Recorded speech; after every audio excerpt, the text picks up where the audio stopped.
Meus queridos do terceiro ano e do pré-medicina, tudo bem com vocês? Professor Patrick Souza aqui para a gente continuar o nosso conteúdo nesse especial quarentena. Lembrando, não é férias, é quarentena. Então, hashtag segue o plano, parceiro. Você está se cuidando bem, está cuidando dos seus pais bem, está cuidando dos seus avós bem. É isso aí, segue o plano, parceiro.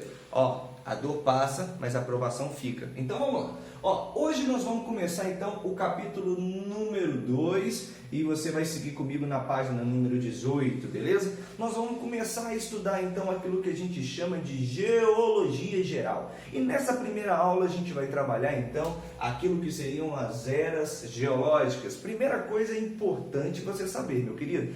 Tempo geológico é diferente de tempo histórico. Quando a gente fala de tempo histórico, nós estamos falando de anos, décadas, no máximo centenas de anos. Quando a gente está falando de tempo geológico, a gente já está falando então de milhares, milhões e bilhões de anos. Para você ter uma ideia, a Terra ela surgiu há aproximadamente 4,6 bilhões de anos. E como que isso aconteceu? Cara, aconteceu através de um processo que a gente chama de acreção. Vários meteoritos, planetóides e outros elementos de massa que estavam presentes no universo começaram a se chocar uns aos outros, formando os planetas. E nesse formou também o planeta Terra.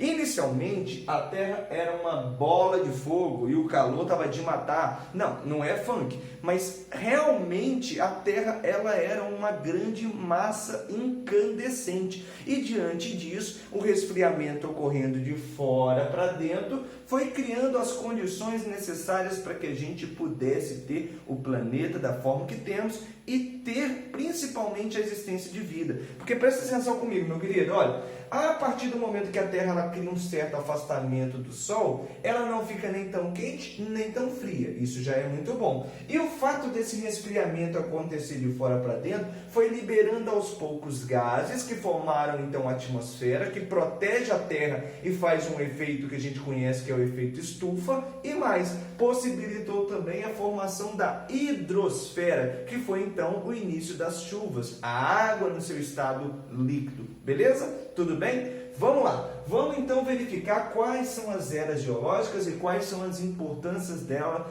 para os nossos estudos. Primeira delas é o período pré-cambriano. No período pré-cambriano, a gente tem um período mais antigo da era geológica terrestre e nele é extremamente importante a gente lembrar que é aqui que a gente vai ter a primeira fase da nossa crosta terrestre. Vão se formar as primeiras estruturas de relevo que a gente chama de escudos cristalinos.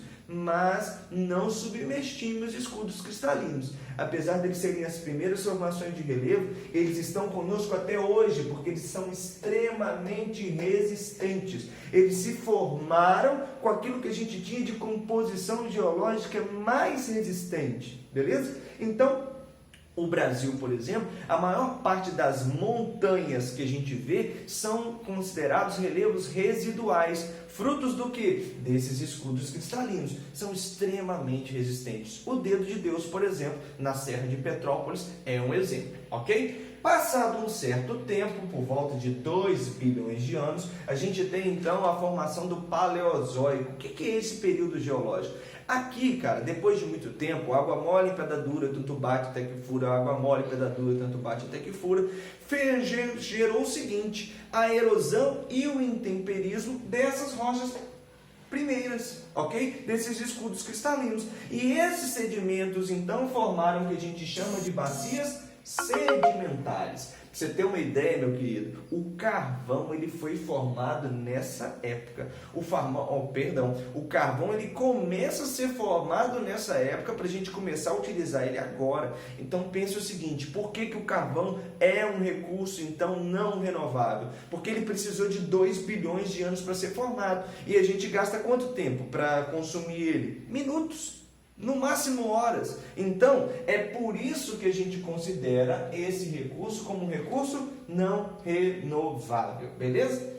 E no Mesozoico, o que aconteceu, pessoal? Aqui, aquela grande crosta que foi formada, aquela casquinha que foi formada, ela vai começar a se fragmentar. Exatamente porque o magma está se movimentando lá embaixo. A gente vai ter uma aula só para explicar placas tectônicas. Então, aquela primeira massa continental que era contínua, que era homogênea, ela se fragmenta devido às pressões do magma e começa a se movimentar. Aqui, então, a gente vai ter a fragmentação da Pangeia, que era a primeira unidade continental única, que depois se separa em Gondwana e Laurásia, e aí vai se separando, até a gente ter aqui no Cenozoico a distribuição dos continentes como nós conhecemos. Então a América onde ela está, a Europa onde ela está, a África onde ela está, e assim vai. De certa forma, a gente poderia dizer então que a estrutura continental como nós conhecemos, ela é muito recente. O Cenozoico, para você ter uma ideia,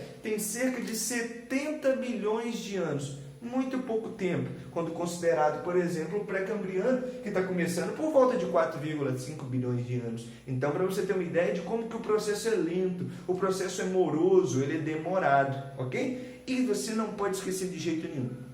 É aqui no Cenozoico que a gente vai ter a formação dos dobramentos modernos. Então, olha, se no pré-cambriano a gente tem os escudos cristalinos, se no Paleozoico a gente tem então as bacias sedimentares, as montanhas que nós conhecemos como os Andes, o Himalaia e etc., são formados aqui no Cenozoico. São as formações de relevo mais recentes, mais novas que nós temos disponíveis então dentro da Terra. Beleza? Tamo junto? Nas próximas aulas, então, a gente vai continuando esses capítulos. Fica com Deus e segue o plano!